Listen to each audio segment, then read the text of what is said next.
Hello again, everybody. We'll pick up on First Chronicles, 1 Chronicles, chapter 18. Again, it's just David dealing with enemies. Pretty much how the rest of the Chronicles probably goes. In the course of time, David defeated the Philistines and subdued them again. They took Gath and the surrounding villages from the control of the Philistines. David also defeated the Moabites, and they became subject to him and brought him tribute. Moreover, David defeated Hadadezer, king of Zobah, in the vicinity of Hamath, when he went to set up his monument at the Euphrates River.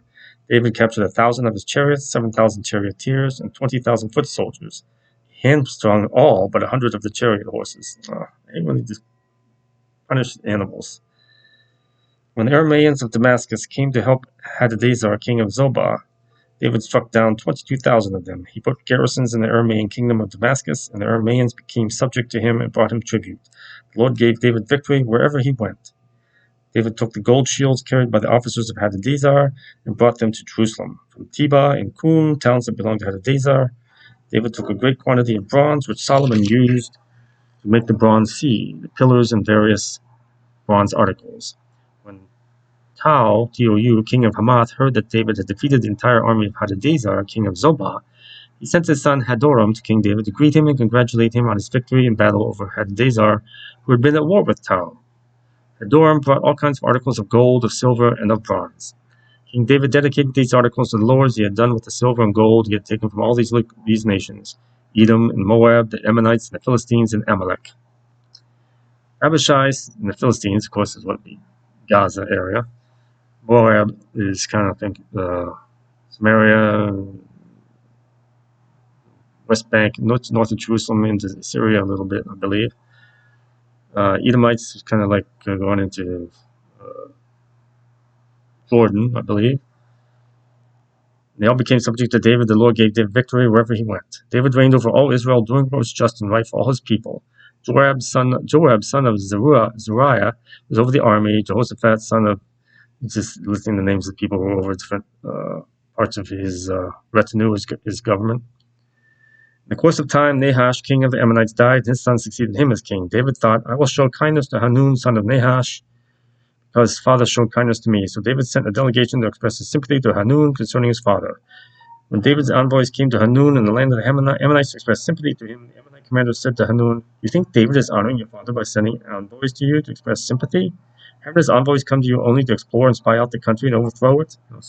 Devil speaking, manipulating these weak-minded people. Devil manipulates so easily, like a ventriloquist. So he got along with David, but now these others are just devil speaking to these others, trying to cause trouble. That's what he does. Insinuates his way. So Hanun seized David's envoys, shaved them, cut off their garments at the buttocks, and sent them away. When someone came and told David about the men, he sent messengers to meet them, for they were greatly humiliated. The king said, stay at Jericho till your beards have grown, and then come back. When the Ammonites realized that they had become obnoxious to David, Hanun and the Ammonites sent 1,000 talents of silver to hire chariots and charioteers from Aram, Naharaim, Makkah, and Zobah. They hired 32,000 chariots and charioteers, as well as the king of Makkah with his troops, who came and camped near Medeba, while the Ammonites were mustered from the towns and moved out for battle. Everybody's fighting with them. So Israel was surrounded by enemies. It still hasn't changed, same as today. On hearing this, David sent Joab out with an entire army of fighting men. The Ammonites came out and drew up in battle formation at the entrance to their city, while the kings who had come were by themselves in the open country. Joab saw that there were battle lines in front of him and behind him, so he selected some of the best troops in Israel and deployed them against the Arameans. He put the rest of the men under the command of Abishai, his brother, and they were deployed against the Ammonites. Joab said, if the Arameans are too strong for me, then you are to rescue me. But if the Ammonites are too strong for you, then I will rescue you. Be strong and let us fight bravely for our people and the cities of our God. The Lord will do what is good in his sight.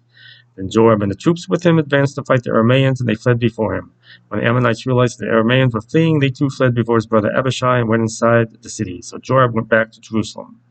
After the Arameans saw that they had been routed by Israel, they sent messengers and had Arameans brought from beyond the Euphrates River, with Shophak, the commander of Hadadezer's army, leading them. When David was told of this, he gathered all Israel and crossed the Jordan. He advanced against them and formed his battle lines opposite them. They just never stopped trying to attack Israel. David formed his lines to meet the Arameans in battle, and they fought against him. They fled before Israel, and David killed 7,000 of their charioteers and 40,000 of their foot soldiers. He also killed Shophak, the commander of their army. When the vassals of Hadadezer saw that they had been routed by Israel, they made peace with David and became subject to him. So the Arameans were not willing to help the Ammonites anymore. So it's no different than today. It's surrounded by enemies, always wanting to destroy Israel. Chapter 20. That was 1819. Chapter 20. In the spring, at the time when kings go off to war, it's like an annual thing, Joab led out the armed forces. He laid waste the land of the Ammonites and went to Rabbah and besieged it, but David remained in Jerusalem. Joab attacked Rabbah and left it in ruins. David took the crown from the head of the king. Its weight was found to be a talent of gold, and it was set with precious stones, and it was placed on David's head. He took a great quantity of plunder from the city and brought out the people who were there, consigning them to labor with saws, with iron picks and axes. David did this to all the Ammonite towns, and David and his entire army returned to Jerusalem. The darkness sending a fly to bother me. In the course of time, war broke out with the Philistines at Gezer.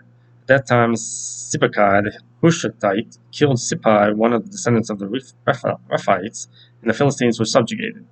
In another battle with the Philistines, Elihanan, son of Jair, killed Lami, the brother of Goliath, the Gittite, who had a spear with a shaft like a weaver's rod. So another giant was killed.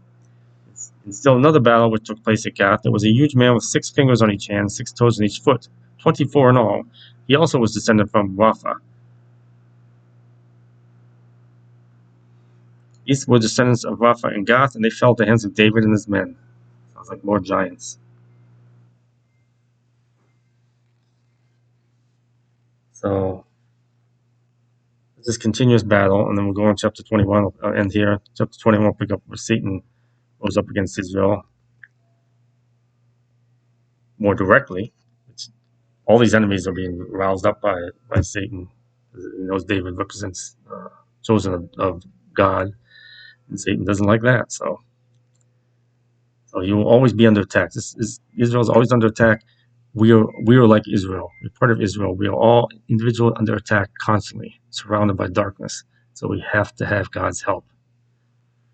So pick up on 21 whenever the next time is. Peace of Christ. God bless.